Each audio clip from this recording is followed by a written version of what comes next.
Friends, வணக்கம் and welcome to psi friends. இன்றைக்கி வந்து நம்ம பிடி கொழுக்கட்டை தாங்க பார்க்க போகிறோம். இந்த கொழுக்கட்டை வந்து பார்த்திங்கன்னா சூப்பராக செம்ம டேஸ்ட்டாக நல்லா சாஃப்டாக இருக்கும். எவ்வளோ நேரம் ஆகுனாலும் ஆறுனதுக்கு அப்புறமும் நல்லா சாஃப்டாக இருக்குங்க. கண்டிப்பாக நீங்களும் ட்ரை பண்ணி பாருங்கள். இப்போ வாங்க எப்படி செய்கிறதுன்னு பார்க்கலாம்.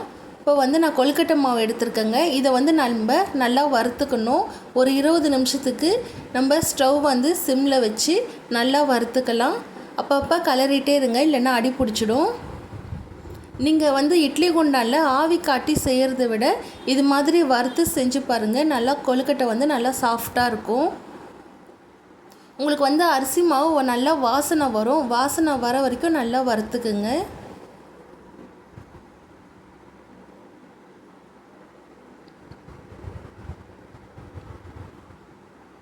இப்போ நான் 20 நிமிஷம் நல்லா வறுத்துட்டேங்க. இப்போ இதை வந்து ஒரு கிண்ணத்தில் மாற்றிருக்கேன். இது கூடயே பார்த்திங்கன்னா ஒரு 2 ஸ்பூன் அளவு சிறுபருப்பும் வறுத்து போட்டிருக்கேங்க. நீங்கள் வந்து தேங்காய் கூட போட்டுக்கலாம். தேங்காய் வந்து குட்டி குட்டியாக கட் பண்ணி கூட போட்டுக்கலாங்க. இப்போ நான் பக்கத்துலேயே வந்து பார்த்திங்கன்னா வெல்லம் வந்து தண்ணி ஊற்றி நல்லா கொதிக்க வச்சுருக்கேன். ஸ்வீட் எவ்வளோ வேணுமோ அதுக்கேற்ற மாதிரி வெல்லம் வந்து நல்லா கொதிக்க வச்சுக்கலாம். இப்போ ஒரு கடாயில் வந்து அதை வடிகட்டிடலாங்க. வடிகட்டிட்டு இப்போ இது நல்லா கொதிக்கட்டும். நல்லா கொதிக்கிறப்ப நம்ம எடுத்து வச்சுருக்க மாவு வந்து கொஞ்சம் கொஞ்சமாக போட்டு கை விடாமல் நல்லா கலரிடலாம். இப்போ பாருங்கள் நல்லா கொதிச்சிருக்கு. நம்ம எடுத்து வச்சுருக்க மாவு வந்து கொஞ்சம் கொஞ்சமாக போட்டு கலக்கிட்டே இருக்கலாம். கட்டி கட்டியாக இல்லாமல் நல்லா கலரி விட்டுக்குங்க. நல்லா கெட்டியாகி வரும். கெட்டியாகி வர வரைக்கும் நல்லா கலக்கி விட்டுக்கலாம்.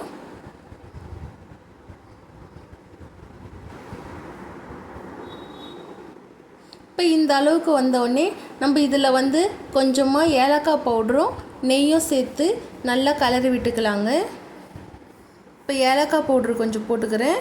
நெய் கொஞ்சம் சேர்த்து கொஞ்சம் ஆறுனதுக்கப்புறம் பார்த்திங்கன்னா கையிலே நல்லா பிசைஞ்சிக்கலாம். இப்போ பாருங்கள் நான் கையிலே நல்லா பிசைஞ்சிருக்கேன். நல்லா சாஃப்டாக நல்லா இருக்குது பாருங்கள். இப்போ ஒரு கிண்ணத்தில் மாற்றிட்டு கையில் வந்து கொஞ்சமாக நெய் தொட்டு எவ்வளோ மாவு வேணுமோ கொஞ்சம் கொஞ்சமாக எடுத்து இது மாதிரி பிடிக்க ஆரம்பிச்சிடலாங்க. இதே மாதிரி நம்ம எல்லா மாவும் ரெடி பண்ணிக்கலாம். எவ்வளோ சாஃப்டாக இருக்குது பாருங்கள்.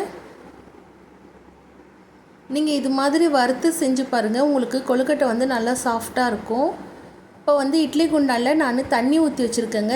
தட்டில் வந்து நெய் தடவி இருக்கேன். இப்போ நம்ம ரெடி பண்ணி வச்சுருக்க கொழுக்கட்டையெல்லாம் அதில் வச்சு ஒரு 15 நிமிஷம் நல்லா வேக வச்சு எடுத்தால் சூப்பராக டேஸ்டியான கொழுக்கட்டை வந்து ரெடி ஆகிடும். இப்போ 15 நிமிஷம் கழித்து நம்ம ஸ்டவ் ஆஃப் பண்ணிவிட்டு எடுத்துடலாங்க. இப்போ பாருங்கள் கொழுக்கட்டை வந்து ரெடி ஆகிடுச்சு. சூப்பராக செம்ம டேஸ்ட்டாக இருக்குங்க. எவ்வளோ சாஃப்டாக இருக்குது பாருங்கள். ஆறுனதுக்கப்புறம் கூட உங்களுக்கு எவ்வளோ நேரம் ஆகுனாலும் இதே சாஃப்டாகவே இருக்கும். நல்லா டேஸ்டியாக இருக்கும். கண்டிப்பாக நீங்களும் ட்ரை பண்ணி பாருங்கள். இந்த வீடியோ உங்களுக்கு பிடிச்சிருந்ததுன்னா மறக்காமல் லைக் பண்ணுங்கள், ஷேர் பண்ணுங்கள், நம்ம சேனலுக்கு சப்ஸ்கிரைப் பண்ணிக்கோங்க. Thank you friends. பாய்.